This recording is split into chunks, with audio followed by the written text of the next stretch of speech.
নমস্কার বন্ধুরা, আমি নীলা। আমার চ্যানেলে আপনাদের সবাইকে স্বাগত জানাই। আজকে আমি একটি হেলদি রেসিপি নিয়ে আপনাদের সামনে এসেছি। আজ আমি তৈরি করে দেখাবো ওটস। হার্টের প্রবলেম, কোলেস্ট্রল বা সুগার থাকলে বা যারা ডায়েটিং করেন তাদের জন্য খুবই উপকারী এই ওটস। ছোট থেকে বড় সবাই খেতে পারে। চলুন তাহলে রেসিপিটি শুরু করে নিই। দেখতেই পাচ্ছেন আমি সব রকম সবজি কেটে নিয়েছি। দেখুন এখানে আমি কিছু গাজর ছোট ছোট পিস করে কুচিয়ে নিয়েছি কড়াইশুঁটি আর নিয়েছি বরবটি। আমি 2 জনের জন্য ওটসটি রেডি করব। 2টো কাঁচা লঙ্কা কেটে নিয়েছি আর নিয়েছি 6টা আলমন্ড ছোট ছোট পিস করে কেটে, আর নিয়েছি একটি মাঝারি সাইজের পেঁয়াজ কেটে নিয়েছি। দেখতেই পাচ্ছেন। চলুন কড়াই বসিয়ে দিয়েছি গ্যাসে। গ্যাস জ্বালিয়ে কড়াইতে এখন দিয়ে দেব 1 চামচ পরিমাণ রিফাইন্ড অয়েল, সাদা তেল। ওটস বানাতে বেশি তেলের প্রয়োজন হয় না, খুবই অল্প তেলেই ওটস বানানো হয়। 1 চামচ পরিমাণ আমি দেখুন সাদা তেল দিয়ে দিয়েছি। এখন কড়াইয়ের চারিদিকে বেশ ভালোভাবে লাগিয়ে দিচ্ছি। ছোট থেকে বড় সবাই খেতে খুব পছন্দ করবে। তেল গরম হয়ে গেছে, তেলে এখন ফোড়ন দিয়ে দিলাম গোটা জিরে। হালকা একটু নাড়াচাড়া দিয়ে ভেজে নিচ্ছি। দেখুন ভাজা হয়ে গেছে। এখন দিয়ে দিচ্ছি কুচিয়ে রাখা পেঁয়াজ আর কেটে রাখা আলমন্ড দিয়ে হালকা একটু আমি নেড়েচেড়ে ভেজে নেব। দেখুন ভাজা হয়ে গেছে। এখন এক এক করে সব সবজি অ্যাড করে দেব।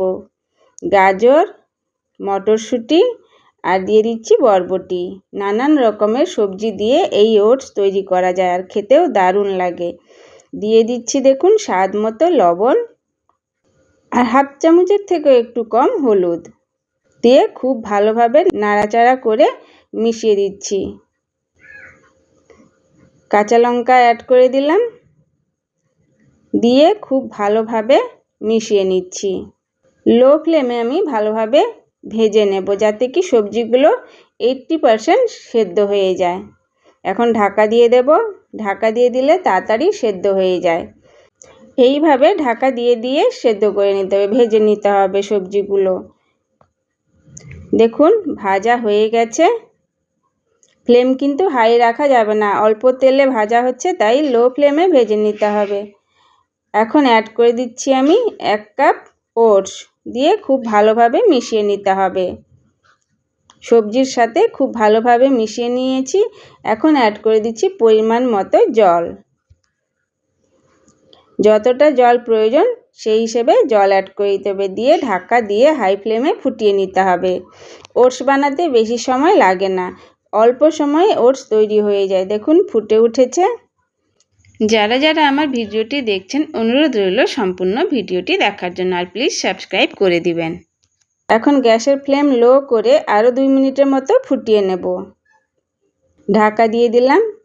2 মিনিটের পর দেখুন রেডি হয়ে গেছে। দেখুন ওটসের খিচুড়ি রেডি হয়ে গেছে। খেতে কিন্তু দারুণ লাগে। ছোট থেকে বড় সবাই খুব পছন্দ করে এই ওটসের খিচুড়ি। আমাদের বাড়িতে প্রায় আমি এইভাবেই ওটস তৈরি করি। আমার রেসিপিটি যদি আপনাদের ভালো লেগে থাকে তাহলে অবশ্যই like, comment, share and subscribe করবেন। আর হ্যাঁ, পাশে থাকা বেল আইকনটা ক্লিক করবেন যাতে আমার প্রত্যেকটি ভিডিওর নোটিফিকেশন আপনাদের কাছে পৌঁছে যায়। আর যদি ফেসবুক থেকে দেখেন তাহলে পেজটি ফলো করে দিবেন। ভিডিওটি দেখার জন্য অসংখ্য ধন্যবাদ। নমস্কার।